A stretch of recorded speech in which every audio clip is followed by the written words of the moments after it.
Hey, we're finally here. We are here. We're here. Let me introduce everybody to my man, Freddie Smith. Freddie, how are you? I'm excellent, Chaz. I love it.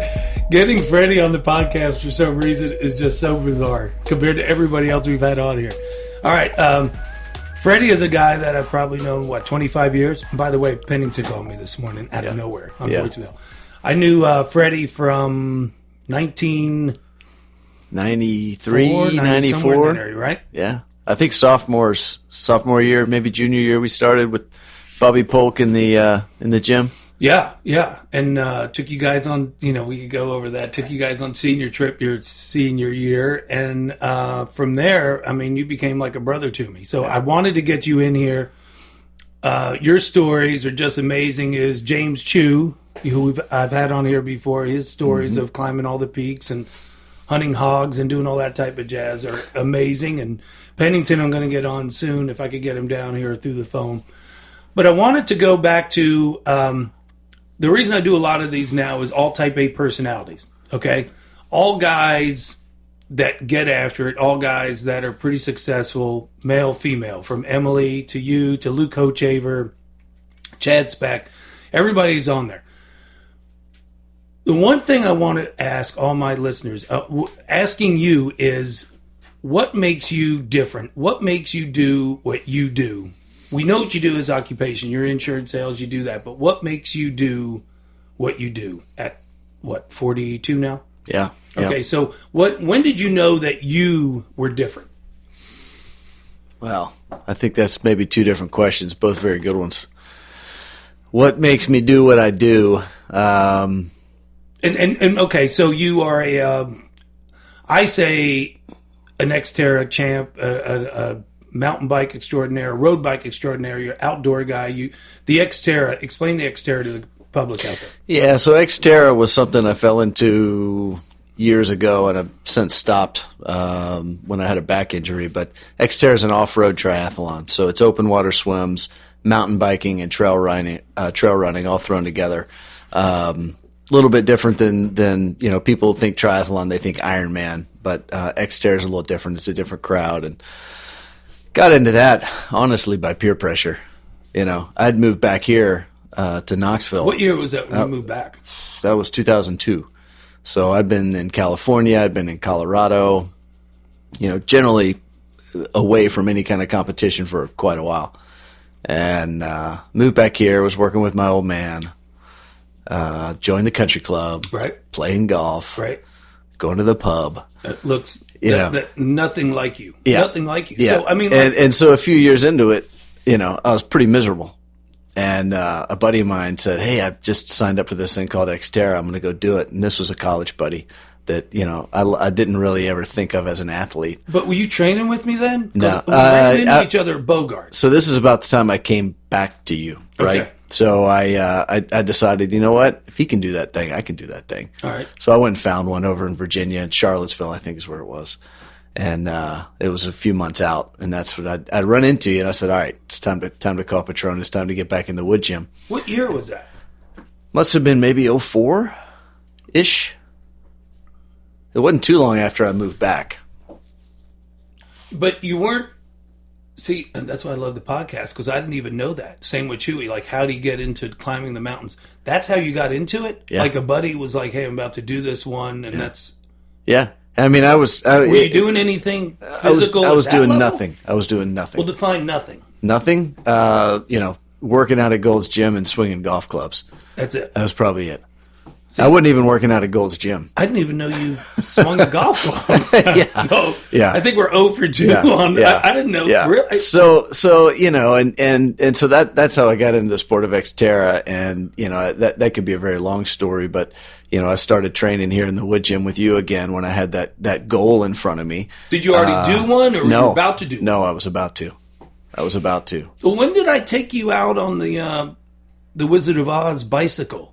Yeah, that was around then. That was around then. And we went on the road, and you were really good on a really shitty bike. Yeah. And I was like, oh, you could be good at this. But you are. Well, and that's kind of the second part of your question, right? When did you know you were really good? And I think high school sports, college activity, really everything up until that point I wouldn't have thought of myself as really good. I was good, but not great really at anything.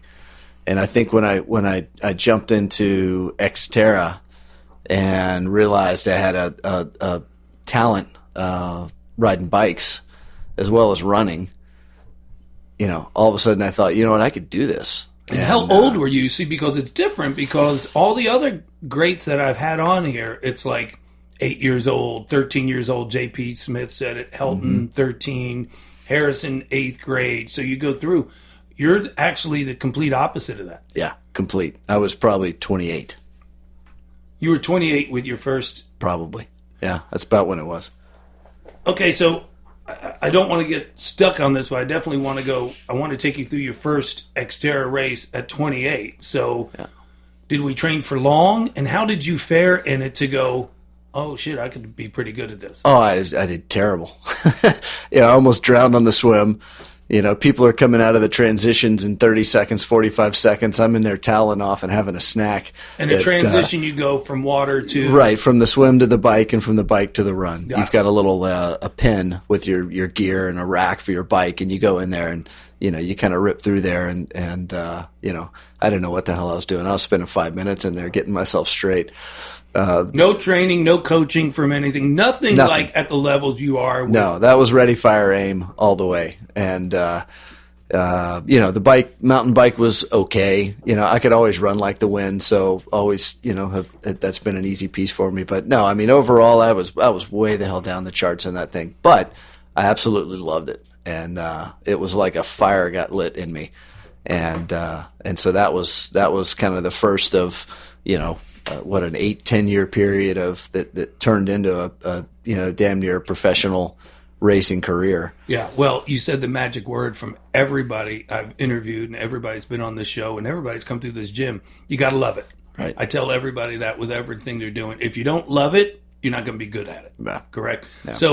So after that, did you go, okay, now I love it, but I want to be really good at it? Yeah. But how did you know you were going to be good at it if you just loved it?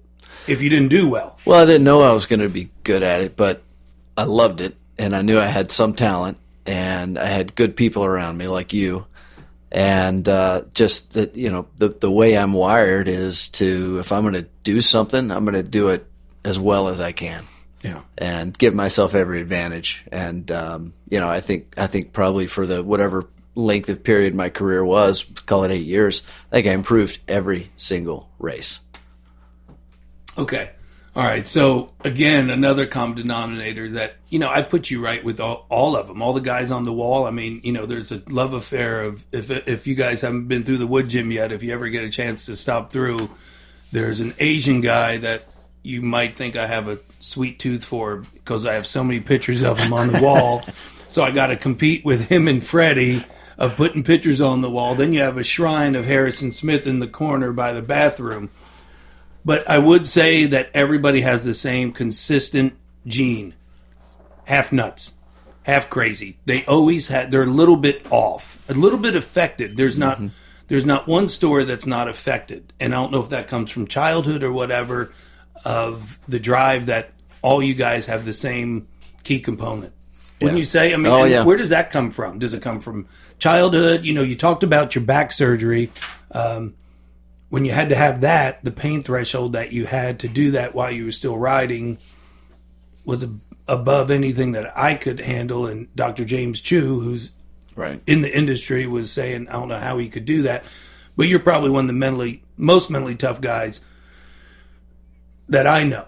Right. I mean, your headstrong is amazing. Yeah. Well, and that's one of the things I learned when you kind of reach the upper echelon of a certain sport, whatever it is.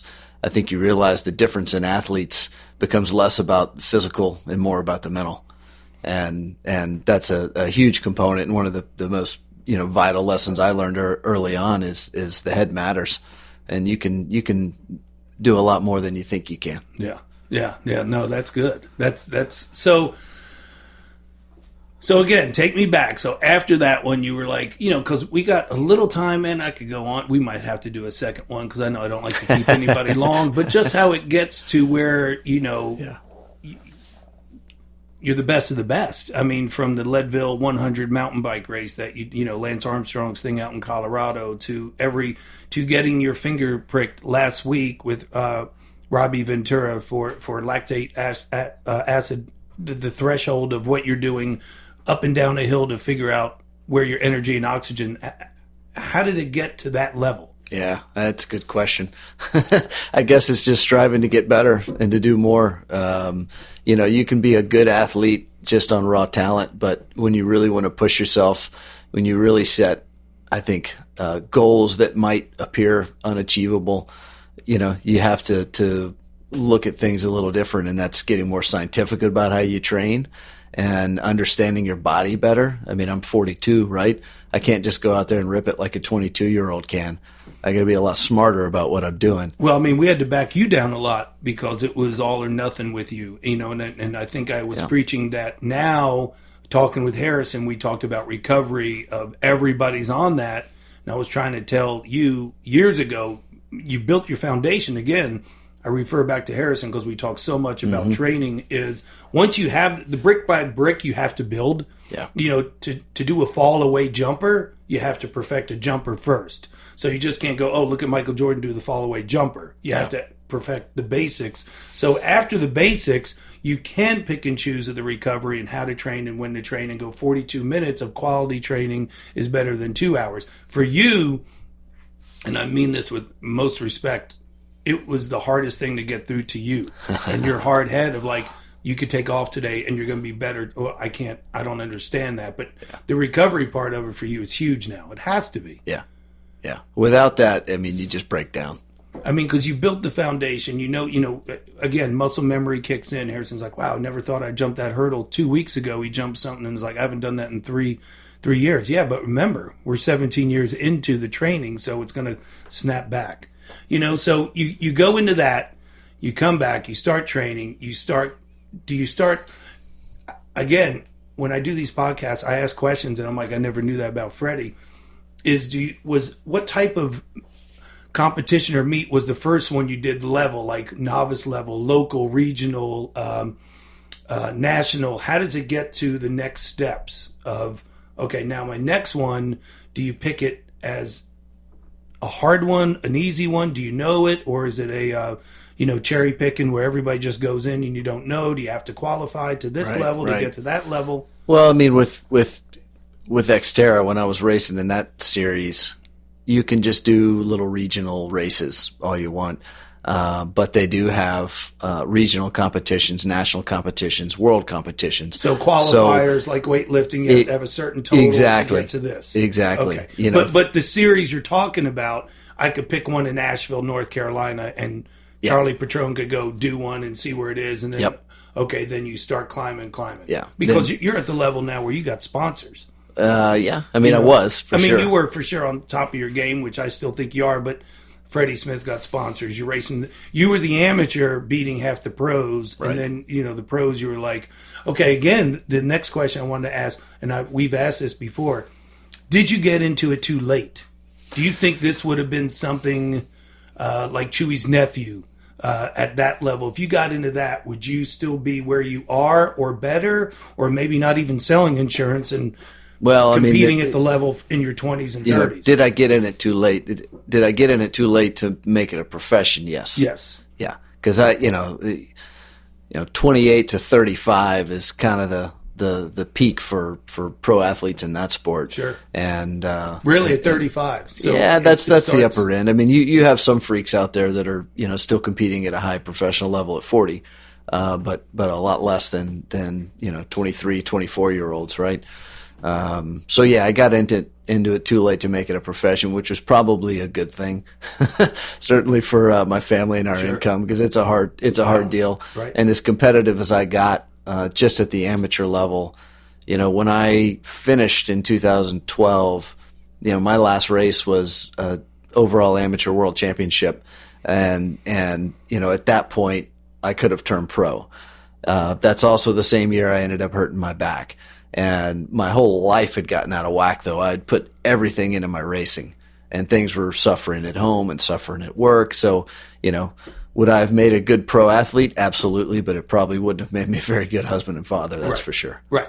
Right. But in your 20s, because you have to have that tunnel vision. All the great ones do. They sacrifice everything. You got to give up to go up, as John C. Maxwell says. So, I mean, all those head coaches, the great ones, are usually divorced 6-7 times because, they're Nick Bollettieri 8 times, but produced all the best. So I get that. So from the 2012, wow, time flies by. That's amazing. 2012, you were still an amateur. Where did you take it from 2012? Did you back off after your back surgery or go, wait a minute, because I know that's another challenge. I want to see if I could get all athletes. I want to see if I could get back to the point before my injury. Yeah.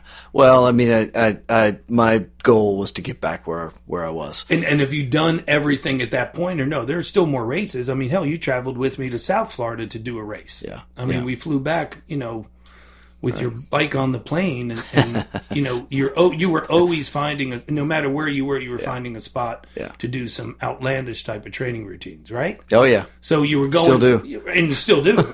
Yeah, you have other challenges, but the biking thing is that's the sport that I wouldn't say put you on the map, but I think the street cred was okay. Then you went to Xterra to the road biking, and now you are. Did you race road biking as much as the Xterra? No, never. Mountain bike racing was pretty much exclusive. I ride road bikes all over the place for training, but really just race the mountain bikes. The mountain bikes. Yeah. And so after 2012, what was the next big competition? Are you in the pro events now? I mean, can you be a pro and be a guy that runs an insurance company and has to travel and family man? And tons of professional pros, absolutely. And when I race mountain bikes, I still race with a pro license. Okay, all right. So you went into the pro division at some point, right? Right. What year was that? Well, after 2012. After the big amateur world championships, do you have to? Is it like point out with motocross? No, I mean I could class down. But cherry picking, as they say, class down, whoop everyone's ass, feel good, get another medal. Exactly. Yeah, but that's not how you're wired. So you go up to the pro division. Yes. Okay. How are you there? Kicking ass or getting ass kicked? A little of both. More getting my ass kicked than kicking ass. Is it a bigger division, a bigger group? It depends on the race. Depends on the race and where you are. Can be. And what's the separation of a pro to the top? To the top amateur, like Freddie Smith was, to a pro, the time separation. Like in a race, like, oh, well, he was 2 minutes off, or he could have. Well, it's not, putting in terms of time is difficult because different races are different distances. And you've got 100-mile mountain bike races, 20-mile mountain bike races. You've got 6-day stage races. I would say the top from, mid-pack pro to top amateur is pretty slim. Slim. Yeah. Yeah, because when you were an amateur, maybe 2 or 3%. Right, because you were coming in, pulling the results up on the computer, always happy to show me, and it would be like, well, I beat 7 of the pros. I would have been 4th in the pro division, but I was in the amateur division. Yeah, right? yeah. So the juice of turning pro is racing with the best, getting better. I mean, it's got to feel cool. I mean, it sounded cool just now going a pro license.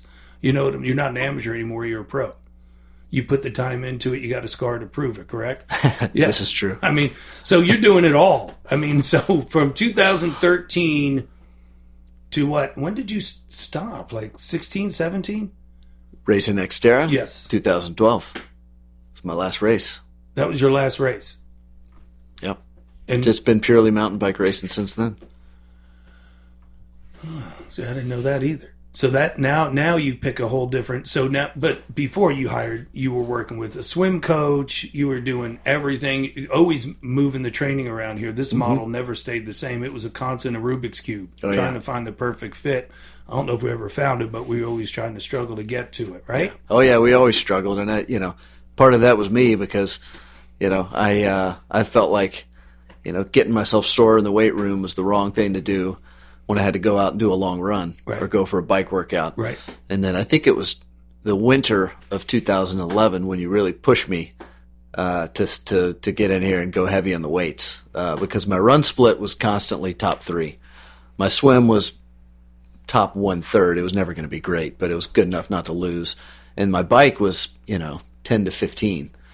And So you really pushed me to get in here, focus on doing heavy lifting in the off season and even into the beginning part of the season. And all of a sudden that year, my bike split was top 5. Now, do you think just from the training? I never asked you this question, but when you mountain bike, when you're doing that, do you have a mountain bike riding coach like they do in motocross? The kids I've trained in motocross have like riding coaches, and they sit out there and watch the laps, and they work on cornering, getting out of this corner faster, keeping the gas on.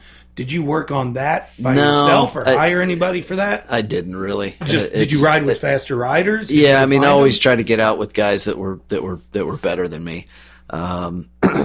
So either technically or physically.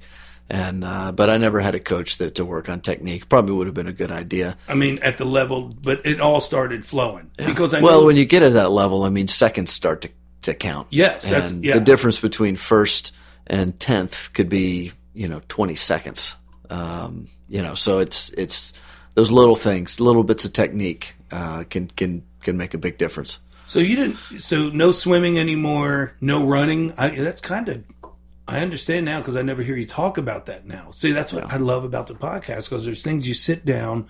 If we went out to eat, we wouldn't talk about this. And if we're in the gym, we don't talk. We're always in the morning. We're always grumpy, agitated, whatever, training. And it's, busy as hell, and we're just running around. So then you just went over to mountain biking. Yeah. I tried to get back to it, but the running just didn't agree with my back after I had surgery. Right. So I just, the doctor said, look, you can push through. It's just a little arthritic pain. But I said, it's just not worth it. So I still love to mountain bike and gives me no problem. So I decided to focus on that. And the next challenge, I could be wrong, but the next challenge, I love my state-of-the-art calendar up there that we always look at with all the different colors, and they're not in order. And Chad Speck, the sports agent that trains here, hates that because he's, anal retentive. But that's another story. I'll get him on next week for that. Was it the Leadville? Because you go, okay, here's my next big challenge. Because you're the type of guy, again, type A, wired, Petrone, Woodgym, Freddie, whatever we want to title it. What's next?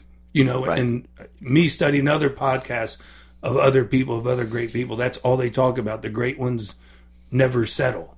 So how did you pick the Leadville, the 100-mile mountain bike race? Yeah, it's kind of a bucket list kind of race for mountain bikers and road bikers alike. Really, it's just such a test. It's a 100-mile mountain bike race where the elevation you start at is 10,200 feet. So you've got a 100-mile race ahead of you. You've also got altitude to contend with, and it's just one of those races that is again a bucket list kind of thing, but a huge challenge. And so I'd known a lot of friends that had gone out to do it, and every year I like to pick something that's going to push me and challenge me, and that seemed like a good one to just go ahead and tackle. What year was that? It was 3 years ago, maybe 16. Was that your biggest crossover from Xterra to mountain biking? Your biggest ride? Because you've done a couple down under the border or somewhere, over the border. What do you say, under or over? I'm slightly retarded, so I don't know. Cross the border. It's across the border. See, I do it. That's a web graduate right there. Private school to no school. Yeah, that definitely would have been one of the biggest challenges up to that point. And it was there's completion and then there's competing, right? Are you a completer or a completer? Yeah. And I've never been a completer, so it's different. Yeah, there's a lot of people that go out there keep just score to 62 races. Yeah. That's right. I did 62 this year. Great, good. I finished last in every one of. Yeah, that's not me either. I get it. I'd rather not do any. Yep. I'd rather. Well, so when you went to the board, when we went to the calendar, I could have sworn there was another one before that you really had to qualify for. You had to. What was that? Didn't you? No. Here's the thing. You don't remember this, okay? Is you could pay to do the Leadville. Oh yeah. Or you could qualify. Right. Yeah. There's a camp that you can pay. Right. If you go do the camp, they get you an entry. Right. Or there's a lottery. But to get in, which what's a lottery? You put your name in the hat and they draw. If there's 100 spots and 1,000 people put their names in, maybe you got a 1 in 10 shot to get a Leadville entry. That's 2 ways. And the other way is go to one of half dozen Leadville Race Series qualifying races and go race. And which one did you do? I did one down in Austin. So you won the qualifier. Yeah, it was a qualifier. You want to take the hard way. That's right. I wasn't going to toe the line if I didn't earn my way in. Got it. And I went down to Austin, Texas. It's called the Austin Rattler, and placed high enough there to get a spot, and also placed me in a more forward starting position, which That's helps. Right. I remember that. Yeah, I remember that. Yeah, because you got thousands of people out there. If you're back at the back, it becomes a conga line going up the steep climbs. And that's where your biggest goal, I think one of them was, I got to get the buckle. Yeah. And so if you go to my Instagram page, Freddie's on there with the buckle the size of his head. It's pretty impressive. Yeah. You got the buckle. Under 9 hours, you get the big buckle. Under 12 hours, you get a little buckle. And you got the big buckle. Get the big buckle. Shocker. Yeah. Under 9 hours. That's amazing. Under 9. Yeah. It's a long day. Yeah. So, I mean, and that's we bring that all the way around of after you finish that, do you go home and talk to your wife and go, hey, I'm done? Or I think I got to go to something else, because she's got to be a saint with all the time that you put in on the weekends. I hear all the hours that you constantly do. So yeah. There's no way I could do it without her support. Yeah. So, but she knows, even though she gets frustrated, she knows it's what makes me tick. Yeah, big shout out to Mrs. Smith. That's awesome. Yeah, so after the Leadville, do you sit back for a minute, in which, I know that answer, and go after another one? Or how do you keep, like with Chewy, okay, Mount Everest or whatever, I'm done. Been there, done that. Harrison, 5 Pro Bowls, Super. Okay, how do you keep moving the bar? How do you keep moving the goalposts back? Well, I think, at the end of each year and kind of beginning of the next year, look at goal setting and have somebody that's going to challenge you on that every year, whether that's you or some other coach you've got. Sit down and think about what you want to do. And there's any number of things out there, and whether it's another big mountain bike race, a stage race, that's kind of something I've gotten more into lately, is multi-day events. But yeah, look at each year and say, okay, what am I going to find to push myself? What's a challenge I haven't taken on yet? Something else that's going to keep me out there, honest and hungry. I mean, have you raced from 2017 to 2018 year? Have you done a race? Oh yeah. Yeah, I mean, probably the most fun race I did last year was the Breck Epic, which is a 6-day mountain bike stage race. That's right. Yeah. Yeah. See, I keep up in Breckenridge, Colorado. Yeah. Because you're out west a lot. You went to the University of Colorado, correct? Correct. So you know that. You know the altitude. You're skier. You do it all. So what is it different out west that you like? Is that where all the big boys play with the mountain bike compared to east or south? Or? Yeah, I mean, look, there's great athletes everywhere, right. But I just tend to like the challenge of the altitude and the climbing in the big mountains and big descents. You just have a better opportunity out there to put just massive courses together than you do back in the east.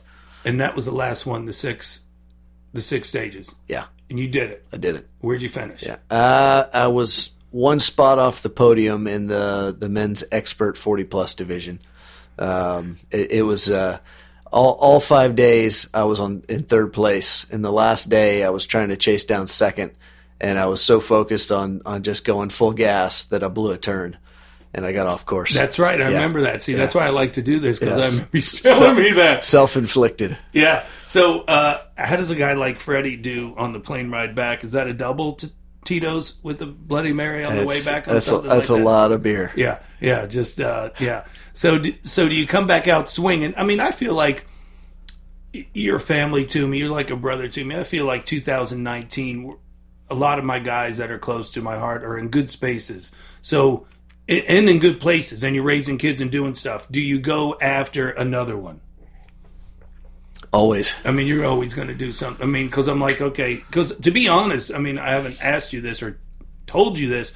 You haven't gone to the calendar in a while. Yeah. And I know, like, all right, what's going on, because he hasn't been to the calendars. So you're thinking about something, because usually I like when people go to calendars, because it's like, it digs me in too. Yeah. Because the Penningtons, the Heltons, the Harrisons, all the Lukes, Hochaver, all these guys pull the best out of me, because they're like, here's my goals. Yeah. You figure it out. I get some stuff for the calendar for 19. You do? Oh, yeah. You got something. Yeah, we just have to ink it in. Okay. And it's on 2 wheels? It's on 2 wheels. Good. Yeah. Good. Yeah, the ski touring, mountaineering stuff is something else that is a passion and pushes me and drives me. But as far as 2 wheels and racing and lining up against people, yeah, I got a few good things in store this year. Yeah, so that is the difference because you compete, right, compared to all the things you've been doing lately, the heli-skiing, the ice climbing. I mean, have you seen that stuff that he does? It's amazing. I mean, it's ice picks and shit, and you're like... Amazing is a word.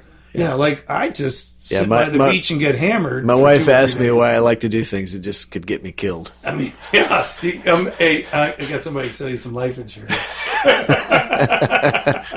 I'm sure that policy is way up there. They don't know the half of it. They don't know. Go ahead, honey. You don't have to strap in. You could be like that guy climbing the building that Chewy was talking about, that French dude. All right, so that's good. 2019, you got some good things up. I like that. That's what I was thinking. I was like, has he lost his edge? Because you grinding right now. I mean, with the kids, you're right in the age of everybody. You bring them in on Saturday mornings, it's like hell on wheels. You it's know full what I'm saying? on. Yeah. But you still, the best of the best ones keep the day full and prioritize what's important to them, so you can be better when you go back to your family. I know you, Freddie, like that. If you don't get your rides in, king of the assholes. I know it. It's going to be there, right? No doubt. Yeah. After his rides, he's a mild asshole, but I love this asshole. I wish it wasn't true, but can't argue with that. Oh, my gosh. Well, I appreciate your time, man. I'd love to catch up with you. I know we don't ever get to do it, and I didn't think he was taking my podcast seriously at first. What's all the equipment for? Show? Yeah, it's for show, but I really do love doing them because I get to really connect with people like you. I love you. Thanks so much for coming on. Awesome.